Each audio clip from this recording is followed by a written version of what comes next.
જય શ્રી કૃષ્ણ બાળકો, કેમ છો? મજામાં છો ને? આજે આપણે એક સરસ મજાની વાર્તા સાંભળીશું. વાર્તાનું નામ છે મોતી કૂતરો અને રતન વાંદરો. તો ચાલો આપણે વાર્તા શરૂ કરીએ. એક હતા શેઠ. તેમના ત્યાં એક મોટો કૂતરો રહેતો હતો. તેનું નામ મોતી. તે દેખાવે સફેદ સફેદ અને ઉજળો હતો. તેનો રંગ મોતી જેવો હતો. તેથી તેનું નામ મોતી પાડ્યું હતું. આ શેઠને મોતી કૂતરો બહુ જ વહાલો હતો અને કૂતરાને પણ શેઠ બહુ જ વહાલા લાગતા હતા. શેઠ જ્યારે પણ ઘરની બહાર નીકળે એટલે તેમની મોટરમાં મોતીને પણ સાથે લઈ જતા. મોતી આખી રાત બહાર ફળિયામાં બેસીને શેઠની મોટી જબરી હવેલીની ચોકી કર્યા કરે. એ શેઠનો એક દીકરો પણ હતો. એણે મોતી માટે એક સરસ મજાનું ગીત બનાવેલું. મોતી મોટો મલ્લ છે, જાણે કોઈ ભલ્લ છે, ચોર આવે તો બચકું ભરે, બસ બસ કરીને ચોકી કરે. એ તો રોજ મોતીને નવડાવે, એના રીંછ જેવડા મોટા મોટા રૂવાડાને સાફ કરે, તેના ગળામાં પટ્ટો પહેરાવે ને પાછો ગીત ગાતો જાય કે મોતી મોટો મલ્લ છે, જાણે કોઈ ભલ્લ છે, ચોર આવે તો બચકું ભરે, બસ બસ કરીને ચોકી કરે. શેઠના ઘરના નોકરો પણ મોતીને બહુ વહાલ કરે. ઘણી વખત એના ગળામાં રૂમાલ બાંધી દે અને તે બધા પણ મોતીનું ગીત ગાયા કરે. મોતી મોટો મલ્લ છે, જાણે કોઈ ભલ્લ છે, ચોર આવે તો બચકું ભરે, બસ બસ કરીને ચોકી કરે. અને આ બધા જ્યારે ગીત ગાય ત્યારે મોતી તેના કાન ઊંચા કરે અને આંખો ખોલે ને પાછો વળી બંધ કરે અને પૂંછડી પટપટ કરે. શેઠાણીને પણ મોતી બહુ વહાલો લાગતો. બધા જમવા બેસે ત્યારે શેઠાણી મોતીને પણ સરસ મજાની થાળીમાં સરસ સરસ મજાનું જમવા આપે. મોતી પણ ખરો હતો હો. જેવું થાળીમાં પીરસાય કે તરત ખાવા ના માંડે, પણ બધા હાથ જોડીને પ્રાર્થના કરે. ત્યારે એ પોતે પણ આંખો બંધ કરીને બેસે અને પ્રાર્થના પૂરી થાય ત્યારે લબરક લબરક જમવા માંડે. જમ્યા પછી બાજુ પર મૂકેલો પાણી ભરેલો પ્યાલો તે પોતાની થાળીમાં ઢોળે અને પછી જીભ વડે લબરક લબરક કરીને એ પાણી પી જાય. એક વખત એક વાંદરાભાઈ શેઠના આંગણામાં મોટા લીમડા પર hoop hoop hoop hoop hoop hoop કરતા આવીને એ તો બેસી ગયા. તેમણે જોયું કે ઓહો હો, વાહ ભાઈ વાહ, અહીંયા તો આ મોતી કૂતરાના કાંઈ માન છે ભાઈ.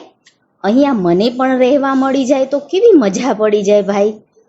પછી તો એકવાર આ વાંદરાભાઈએ બધાનું ધ્યાન પોતાની તરફ ખેંચવા માટે એક યુક્તિ કરી. વાંદરાભાઈ તો લીમડાના ઝાડ પરથી નીચે ઉતરી ગયા અને નૃત્ય કરતા કરતા એ તો ગાવા લાગ્યા. છુન છુન વાગે ઘૂઘરીયો, હું તો રૂડો નાચણીયો, કામે કાજે ડહાપણીયો, મારું નામ છે રતનિયો. શેઠનો દીકરો તો આ નાચતા વાંદરાને જોઈને રાજી રાજી થઈ ગયો. એ તો શેઠને કહેવા લાગ્યો કે પપ્પા, આપણે આ વાંદરાને પાળી લઈએ તો. પપ્પા, આ વાંદરાને મારે પાળવો છે. પછી શેઠે તો વાંદરાભાઈને પણ પોતાની હવેલીમાં રાખી લીધા અને કહ્યું કે જો આ અમારો મોતી છે, એ વર્ષોથી અમારું જ કામ કરે છે. આખી રાત આ હવેલીની ચોકી કરે છે. હવે તે થાક્યો હશે, તેથી રતનિયા તું આવ્યો જ છે તો તેના કામમાં તારે ભાગીદાર થવું પડશે. બોલ, તને મંજૂર છે? વાંદરાભાઈએ તો હા પાડી. પછી શેઠે કહ્યું કે રાત્રે 8 વાગ્યાથી 1 વાગ્યા સુધી મોતી ચોકી કરશે અને 1 વાગ્યાથી સવારના 6 વાગ્યા સુધી તારે ચોકી કરવાની છે. 5 કલાક મોતી ચોકી કરશે અને 5 કલાક તારે ચોકી કરવાની છે. રાત્રે ચોકી કરતાં કરતાં જો કોઈ અજાણ્યા માણસને હવેલીમાં આવતા જુએ ત્યારે મોતી ભસવા માંડે છે અને તેનું ભસવાનું સાંભળીને મારા નોકરો ચાકરો દોડી આવે છે અને બધે ટપોટપ લાઈટ કરવા માંડે છે. તેથી ચોર ભાગી જાય છે અને કોઈક વાર તો ચોર પકડાઈ પણ જાય છે. અને આમ મારી આ હવેલીનું રક્ષણ આ મોતી ખૂબ સરસ રીતે કરે છે. હવે રતનિયા, જ્યારે તું ચોર ભાળે ત્યારે તારે ચિચિયારી કરવા માંડવાની. તેથી મારા નોકર ચાકરો જાગી જશે. વાંદરાભાઈએ તો ચોકી કરવાનું કામ સ્વીકારી લીધું. બદલામાં તેને પણ બધા વહાલ કરતા અને સરસ મજાની થાળીમાં તેને પણ જમવાનું મળતું. પછી તો આખો દિવસ આ વાંદરાભાઈ અને મોતી કૂતરો બંને સાથે હળી મળીને શેઠના હિંચકા ઉપર હિંચક્યા કરતા અને વારાફરથી એ તો ગાવા લાગ્યા. પહેલા વાંદરાભાઈએ શરૂ કર્યું, છુન છુન વાગે ઘૂઘરીયો, હું તો રૂડો નાચણીયો, કામે કાજે ડહાપણીયો, મારું નામ છે રતનિયો. હવે મોતી કૂતરાભાઈએ ગાવાનું શરૂ કર્યું, મોતી મોટો મલ્લ છું, જાણે કોઈ ભલ્લ છું, ચોર આવે તો બચકું ભરું, બસ બસ કરીને ચોકી કરું. બંને વચ્ચે બરોબરની દોસ્તી થઈ ગઈ. એક જ થાળીમાં જમે અને રાત્રે વારાફરતી ચોકી કરે. બંને પાછા વળી એક જ પથારીમાં સૂઈ જાય. વાંદરાભાઈ કહે કે આપણે 2 પથારી કરવાની કંઈ જરૂર નથી. જ્યારે તમે ચોકી કરશો ત્યારે હું આ પથારીમાં સૂઈ જઈશ ને જ્યારે હું ચોકી કરું ત્યારે તમે આ પથારીમાં સૂઈ જજો. એકવાર એવું થયું. હો ભાઈ, રાત્રે 2 વાગે બરાબર ચોર આવ્યો. 2 વાગે ચોકી કરવાનો વારો તો રતનભાઈનો હતો ને મોતી તો આરામથી સૂઈ ગયો હતો. રતન જાગતો હતો અને ચોરને જોઈને ચિચિયારી પાડવાની તૈયારી કરતો હતો. ત્યાં તો ચોરે કેળા અને ચીકુ, તરબૂચ અને ટેટી ભરેલી મોટી ટોપલી બતાવી. આ ટોપલી જોઈને વાંદરાભાઈના મોઢામાં તો પાણી આવવા લાગ્યું. એ તો રોજ શેઠને ત્યાં રોટલી ને દાળ ખાઈ ખાઈને વાંદરાભાઈ તો થાકી ગયા હતા. નોકરીએ રહ્યા હતા એટલે શું કરે? નોકરી છોડીને એ તો જંગલમાં પણ જઈ શકતા ન હતા. તેથી ફળો ખાવાનું પણ બંધ હતું.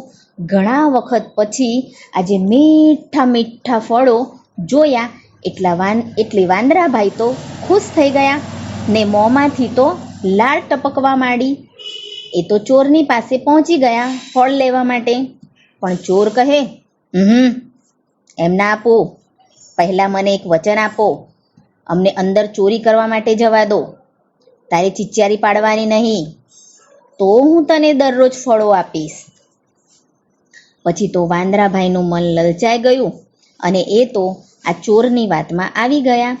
શેઠની ચોકી કરવાનું બંધ કર્યું ને ચોરને મદદ કરવાનું શરૂ કર્યું. ચોર તો રોજ શેઠની હવેલીમાં આવે અને રતનિયાને ફળો આપે ને વાંદરાભાઈ તો શેઠને દગો દેવા લાગ્યા. આ બધું જ ઉકોજી ઉંદરભાઈ જોતા હતા. એકવાર એમણે મોતીને જઈને કહ્યું કે રાત્રે 2-4 વાગે રોજ ચોર આવે છે, હવેલીની અંદર જાય છે અને કંઈક ને કંઈક ચોરીને લઈ જાય છે. રતનિયો તો ચિચિયારી પાડતો નથી, કારણ કે ચોર તેને ફળોની લાલચ આપે છે અને રતનિયાને તો આ ફળો ખાવાની ખૂબ મજા પડે છે. મોતીને તો બરાબર ગુસ્સો આવ્યો. એ કહે, હે એવું થાય છે? રતનિયો શેઠ સાથે દગો કરે છે, શેઠના વિશ્વાસનો એવો ગેરલાભ લે છે, શેઠનું જમીને શેઠને જ નુકસાન પહોંચાડે છે. તેને તો હવે સીધો કરવો જ પડશે. અને મોતીએ તો નક્કી કર્યું કે આજે રાત્રે જ્યારે રતનિયાનો ચોકી કરવાનો વારો શરૂ થાય ત્યારે ઊંઘવાનું ખોટું નાટક કરીને જાગતા રહેવું પડશે. અને પછી તો 8 વાગ્યા, 9 વાગ્યા, 10 વાગ્યા, 11 વાગ્યા, 12 વાગ્યા, 1 વાગ્યો અને રતનિયો ઉઠ્યો, ચોકી કરવા બેઠો અને મોતી જઈને સૂઈ ગયો. પણ તમને ખબર છે બાળકો, એ મોતી કાંઈ સૂતો નહોતો. એ તો બસ ખાલી સૂવાના ઢોંગ કરતો હતો. 1:15 વાગ્યો, 1:30 વાગ્યો, 1:45 વાગ્યા ને પછી 2 વાગ્યા ને પછી શું થયું ખબર છે તમને?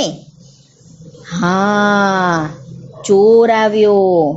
રતનિયાને ચોરે ફળોની ટોપલી આપી. રતનિયાએ ચિચિયારી ના પાડી અને ચોર તો હવેલીમાં પેસી ગયો.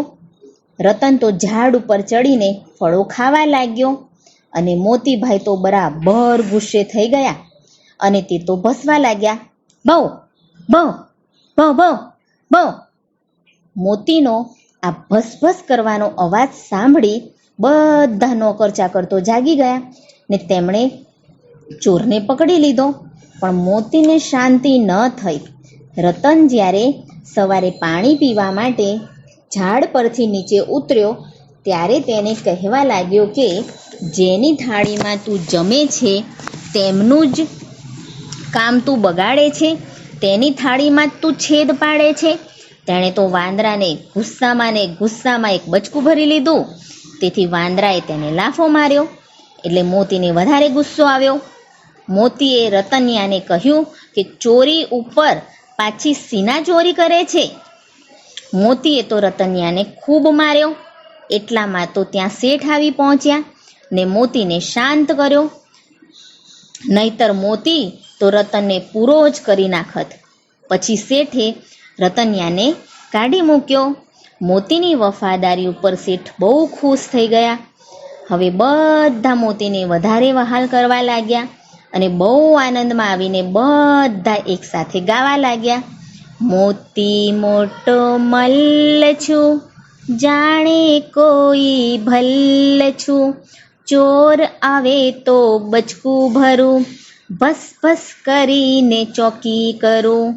ને એટલામાં તો પાછી સાંજ પડી ગઈ ને બધાએ સાથે હળી મળીને ખાધું પીધું ને મજા કરી. વાર્તા થઈ ગઈ પૂરી, બાળકોને મજા પડી. આવજો બાળકો. જય શ્રી કૃષ્ણ.